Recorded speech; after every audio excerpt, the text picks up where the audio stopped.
English, έτσι. Ναι. Hello, I'm Vladimir Tomchev from the Institute of International Economic Relations in Athens, Greece.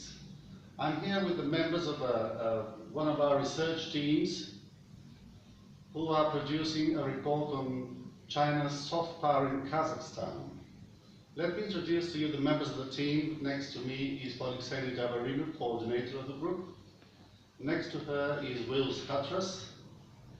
To his left is Ilya Fokali, and at the end, last but not least, is Mihaly Sawak. Let me have a very quick discussion with you on this upcoming report. And I'd like to know, Polixeni, why you decided to produce yet another report on China. Well, China's economic and political influence has been of great interest to us here at the Asian Unit.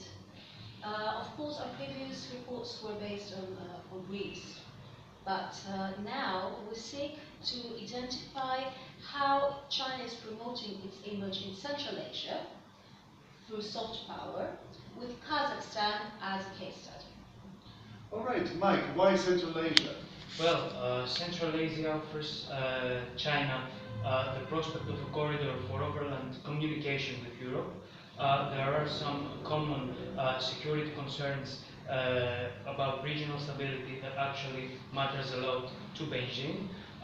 Also, its rich natural resources, especially gas and oil, and the growing economic cooperation between them actually shows that Central Asia is very important for China.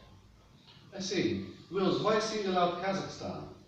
We think Kazakhstan is very important to China in developing its new terrestrial Silk Road to Europe.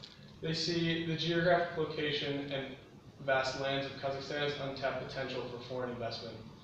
Kazakhstan, being the largest economy in Central Asia, also makes them a very attractive economic partner. And joint ventures like Port Korgus are examples of China's commitment to their new Belt and Road initiative with Kazakhstan. They see these direct investments in Kazakhstan as not only profitable, but a way for them to increase their soft power in Central Asia. Is it only Kazakhstan's economy that matters to China, Ilya?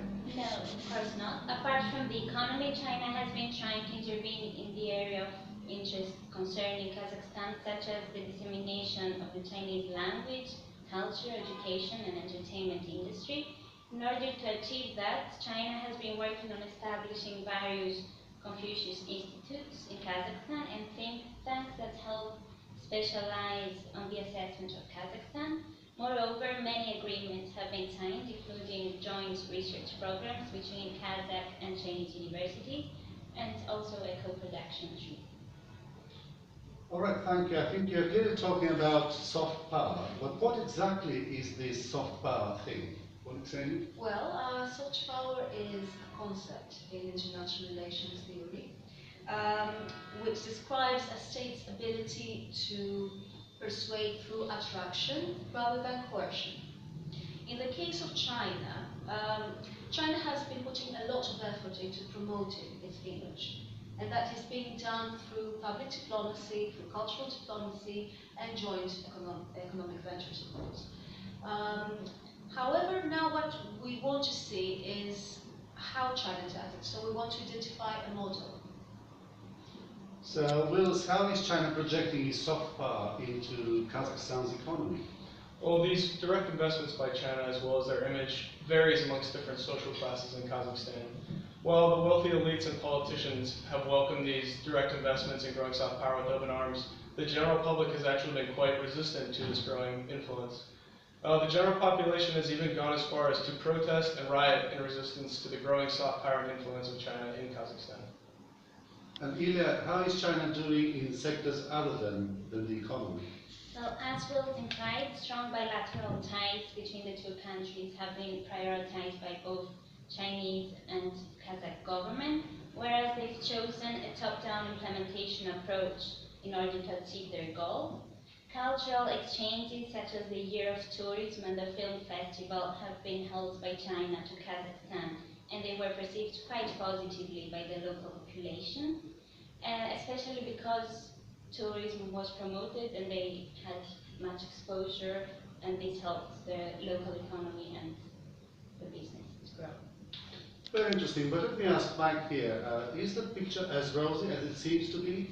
Well, no, it's not. Actually, there are some issues that affect China's image in Kazakhstan. First of all, the violation of personal freedoms of Muslims in Xinjiang, which are detained in the so-called re-education camps.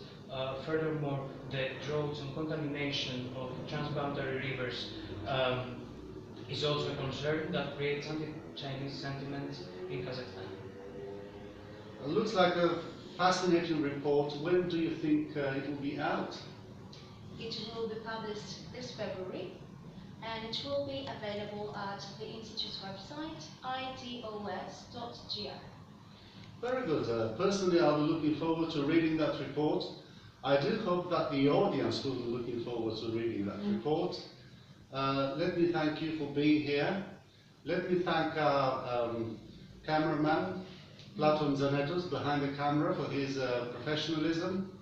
Let me thank you for watching this, and do stay tuned because there's a lot more coming up, I promise you.